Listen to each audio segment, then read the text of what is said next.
Hello, I'm glad to see you back. I'm Lauren from Mama's Learning Corner. Today's video is going to be a little bit loud. I live in a loud house with a lot of loud people. So there's a pretend musket being shot upstairs. There's somebody running a ball through some kind of game that's really loud. So just pretend like you can't hear any of it. Pretend like you can't hear it. So today I wanted to tell you a little bit about the way our morning goes. So for our homeschool day, we always start with Bible. We always have. And that's looked really different through the years. So whatever that Bible time is, I'll make a whole nother video of what we've used in the past for Bible time. But whatever that Bible time is, usually lasts, 20, 25 minutes. And so my goal has always been Bible +1. So what does that mean? For many people, I know that they do like a morning time, like that's gotten real big in the homeschool world in the last 4 or 5 years. But I have always done Bible +1. And the +1 has always been something that I want us all to do together, but it needs to be short.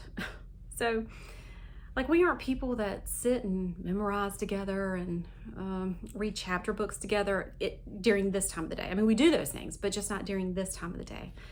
Like my kids just aren't attentive enough to do that. They never have been, even when they were all little.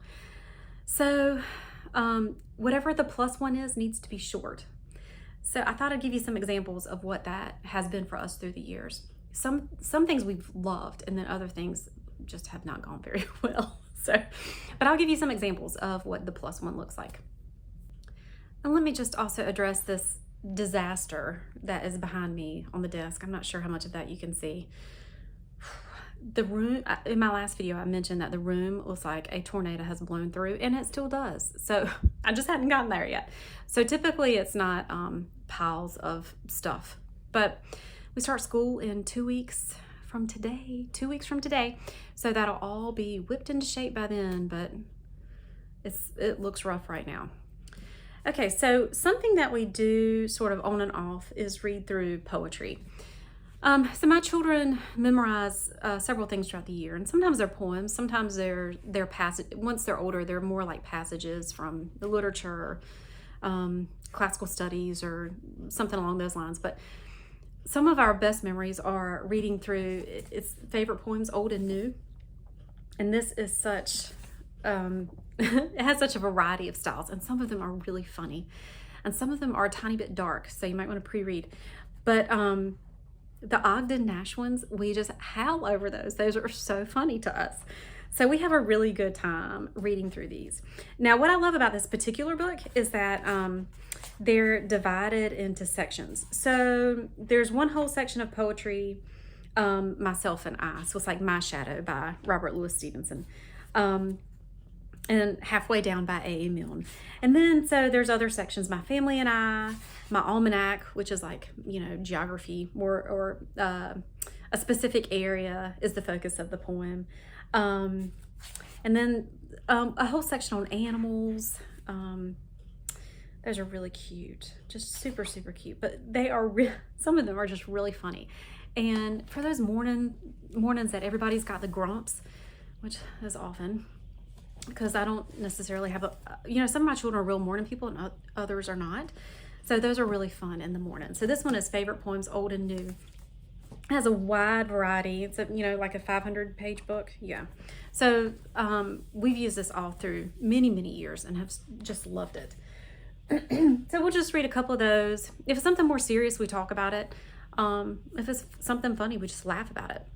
Now, my goal of the +1 is usually 15 minutes max. And I have noticed that as my children have gotten older, they're wanting to go ahead and start their schoolwork. So when I said that their attention span was not great at this time of the day, it's mostly because they want to get chomping on their schoolwork, which is fine with me because, the quicker it starts, the quicker it's over at the end of the day. And also about reading out loud, I should also say that for years and years and years we read out loud, but it was just not in the morning time. And I intentionally chose for it not to be because inevitably somebody said, oh, let's just read one more chapter. let's just read one more chapter, but we have to see what's going to happen next. Well, and of course I wanted to see what was going to happen next too. But, by the time we read just a few more chapters, it's 10 in the morning and nobody's done any of like our basics for the day. I mean, we've had a great hour sitting around reading, but like it gets really hard to kick us all into gear and start like Latin and math and English when we've just read this great story and it feels like it should be break time. So I just picked up that chunk of reading time and moved it to after lunch, because then you do, when your children are younger, you do have that freedom of like just reading another chapter. And you have that freedom anytime. I mean, we are homeschoolers, for crying out loud. But I just found that it gets a little bit more difficult the older they get. So the next one I want to show you, there's a bunch of books like this one, but this one is called Amazing Grace. Now we go to a Baptist church, so while the service that we attend doesn't necessarily have a lot of hymns, my children are very familiar with hymns. I personally learned how to play piano with a hymnal, so they are very near and dear to my heart, and I love them, and I sang them all growing up. They frequently come to my mind now. So, even though we don't go to a service that is hymns only, I want my children to know them in the same way that I do. So that's one resource we've used through the years. So it gives the hymn, for example, His Eyes on the Sparrow, and then it gives just a couple of lines of the actual song down at the bottom, like the musical notation down at the bottom. And then it gives the backstory of why and how it was written, any interesting points about it, what year it was written. It gives scripture associated with it that's associated with this particular hymn. So I think that the backstory of things are fascinating, and my children enjoy those too. So we would just read one of these a day, talk about it, read the scripture. We actually haven't done this book in a very long time. Gosh, probably since we moved in the new house, which was 4 years ago. So I've got some things that were old that I'm going to make new again in our homeschool, and this is one of them. This one is more for Christmas Advent season. But this one is by Carol Reynolds, Journey Through Advent. Now how did I find this one? I feel like this is the same lady that has a music course for high schoolers, and I found her through Memoria Press. But this past year, I found that she has a series of Advent emails that she'll send out, and it's all free. You get one every day. They are so excellent. So I encourage you to sign up for those when it gets closer towards Christmas. But she also has a book that she's published of various emails that she's sent out through the years. This information a lot of it was so new to me, about colors that are associated with Advent and what they mean, the history behind them. You can tell from the way she writes that she's just a very knowledgeable person. So we really enjoyed that this year. There's a section on bells, like bells related to Christmas. There's a section on many sections on music, but they're in short little bite-sized pieces. And then she gives a few other like images or pieces of music to listen to that you can search after you do the reading. But the reading is very short, and it's perfect for just a daily type of lead up to Christmas. So this was a really good +1 for us this year. We enjoyed that a lot. Another +1 that I'm gonna make, that was old, that I'm gonna make new again this year. And when I say that, I mean that my bigger kids have done it and might remember it, I hope remember whatever it is. And then we're gonna repeat again for my younger children. And one of those is the art cards and the art posters that Memoria Press offer.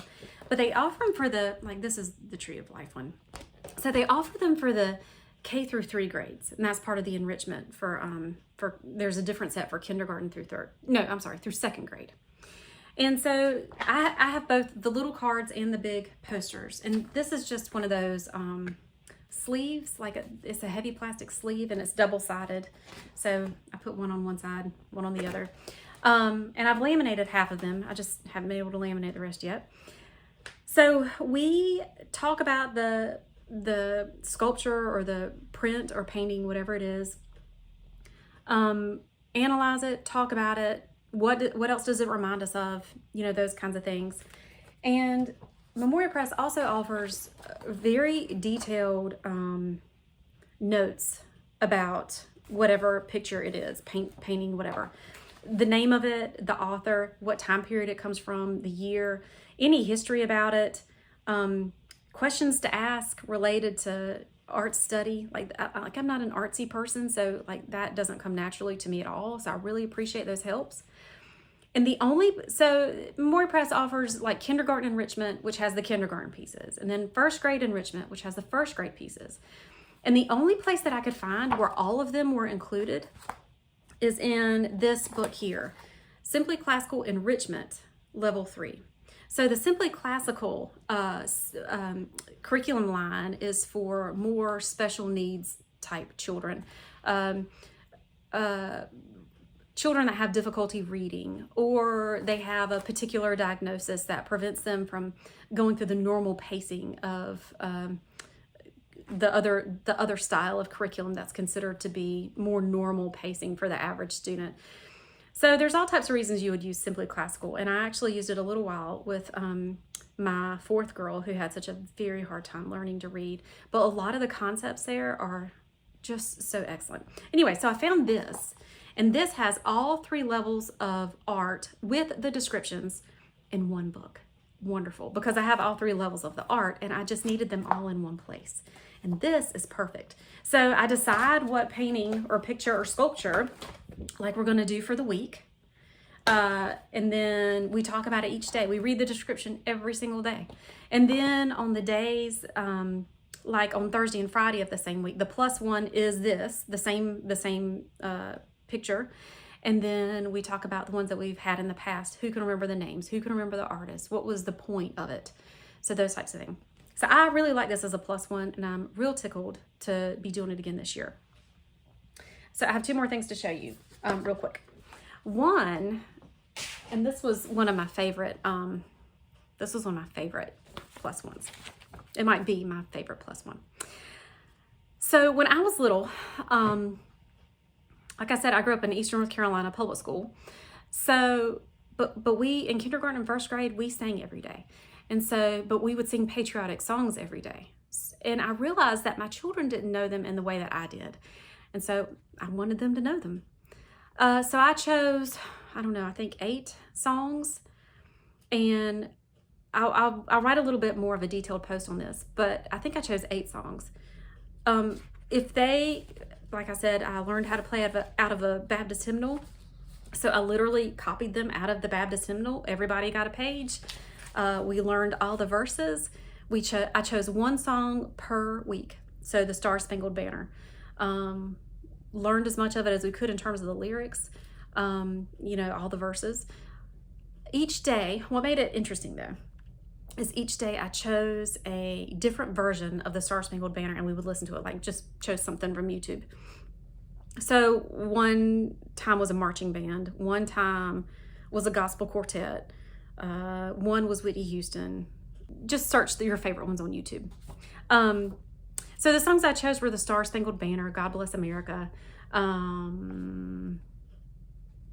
what else? America the Beautiful, Battle Hymn of the Republic. So I just chose songs that I wanted my children to know and be familiar with, not because, just because those are good cultural things to know, but because we're Americans. And when we sing those things, we need to know what we're singing about. We need to know the history of them. So that was probably my favorite and my children's favorite. We had a really good time with it. Quickly, I wanted to show you this book, Manners Made Easy for the Family. Sounds like a dorky title, but this book is so funny. We love it. It's the way it's set up is there's a little blurb at the top and then suggestions for how to practice it. And then some cute little phrase or Bible verse or something down here at the bottom. But So it's really valuable things like how to shake someone's hand. You look them in the eye. It's nice to meet you. It's a pleasure to meet you. Those types of pleasantry type things. So if you're a guest at a home, like how to be a good guest. And then some of them are just really funny. Like how to answer the telephone, what to do if you have another call on the line. How do you politely say, "Can you hold on, please?" But those are all just really, we found them to be funny, amusing. Some of them are manners in public, holding the door open for people, those types of things. So when I use this as a +1, we read 3 or 4 of them. If it's something that we can practice, shaking hands with each other, we would always get up and do this. Now, I used this when my kids were much little. So my oldest was probably, 10 or 11. And so then, I had 10, 8, 6, and 4. And so they'd get up and practice whatever thing it was. It has a section on email's great, and a text is great, but a handwritten letter is, the way you should go in certain situations. And then, when should you do that? And then how to do that so it's acceptable. Super cute book. And these are really quick. So if you want a +1 that's quick, because some seasons of life you don't have the whole 15 minutes, you just need something really fast. But this is good and solid, but also amusing. The only time I have ever done a +1 that was longer that I can remember, but I am going into my 13th year of homeschooling, so there may be another one that just doesn't readily come to mind as I look at my shelf over here. But one of the only ones that I've taken a long time with was when my kids and I studied the tabernacle. So we use this workbook, the tabernacle workbook. And then we also, excuse me, and then we also have this 3D puzzle. Now, the quality of the puzzle left a lot to be desired, but the visual of it was really good. Like it was such an excellent representation of what this would have been. Now, like I said, it is tedious. Some of the pieces the kids could do, and this is when they were younger. We used this when they were younger, but we're also going to use this, again this year to do one of the +1s. So I use this in combination with the Bible, of course, and also this book here. And I need to do something detailed on this book because it is excellent. It's divided into lessons that are very manageable for a wide variety of ages. Really good. Reproducible pages. I use this when I do recall that I had one that was, my Anna must have been young. But I also had children that were writers, but because there's places to write in the book. But it was excellent. And I'm so glad we did this. And I learned a tremendous amount. So we're going to redo that again this year, but it probably isn't going to be until at least the spring. But I wanted to mention it. If you have extra time for your +1, this is a great study to do. Lastly, I want to share what we did probably the last 2 months of this past school year. So probably April and all of May is a book that's put out by BJU, and it's called Faith of Our Fathers by Mark Sidwell. I wasn't sure they would like this one, but they did, especially my history girl. My 4th girl is a real history girl. This was excellent. So I wanted them to know a little bit more about church fathers and church history. And we're Protestants, so particularly our church history. We study a lot of early church history, more in the later grades, certainly in high school. There's a whole lot of that. But what were the early church fathers of America like, and what was life like for them, and how was it similar today? How's it different to today? So this book is wonderful. It's divided up in chronologically into particular eras. So the first one is the founding of Christianity in America. It starts with Jamestown. So it covers like Roger Williams and Bradstreet, early times, and then it moves to the Great Awakening. The Log College, that was really interesting. That was probably our favorite story. Sandy Creek Revival, which was like down the road from us. And then the Second Great Awakening, and that's actually where we stopped because school let out, thank the Lord. And then it moves on to more like Noah Webster, Jedediah Smith, and then more modern times, like with Fanny Crosby, if you want to consider her modern. And just a little bit further Oh, and then gentlemen that were very prevalent during times of controversy, which would have been wartime, you know, those types of things. But so some of these are a little bit long, and I had to break them up into 2 days. So the way they're styled, like this one was the Log College. So this part here is just a little blurb to give you some background. It's just background information. And then the rest of it, yeah, this one was 3 pages. But then the rest of it is just history written in a narrative style. Very appealing. And it's not all the same authors either. I think it's a different author each one, actually. But we loved this. So if you're a history buff at all, or if you want your children to like take a more interested look into history, I think this was a really good bite-sized way to do that. This book was actually suggested in, I can't remember if it's BJU's history, American history, or their American government for high school. But that's how I found it in the first place. It was a recommended reading from there. Excellent, excellent. Okay, so my goal, just to recap, my goal each day is Bible time, 20-25 minutes, whatever we're doing for that day. And then I do +1. And that 10 or 15 minutes max. So it's things that I want us to study all together. It's knowledge that I want us all to have as a family, as an American, as Christians. It's information that I want us to have. And to make sure that we're all like so we all have the same body of knowledge, but it also needs to be really short. So, I have a lot more ideas. The other ones I didn't actually pull off the shelf, but I'll put those in the description below, and you can click through and see if those are things that would interest your family. So that's the way our morning runs. It's Bible, and then +1, and then any announcements for the day.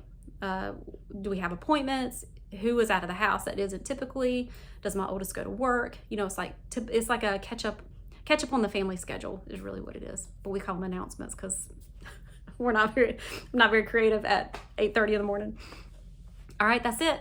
If you have questions, or especially if you have ideas for a +1, leave it in the comments below, and we can all like figure out how to add it into our schedule. I love seeing what other people study, and it, you know, just is a kickoff of your own ideas when you do. So I'd love it if you subscribe also to my channel. YouTube, like I said, it has been 5 years since I've been on YouTube, and the functionality of YouTube is so much better than it used to be. So you can put all your subscriptions in one feed, which is really nice. So if you only follow 3 people, they're all right there, and you don't have to go hunt for them every time. That wasn't around, you know, a few years ago. I know I sound like a dinosaur talking about that, don't I? That's okay. All right. I hope to see y'all soon. Thank you for watching today.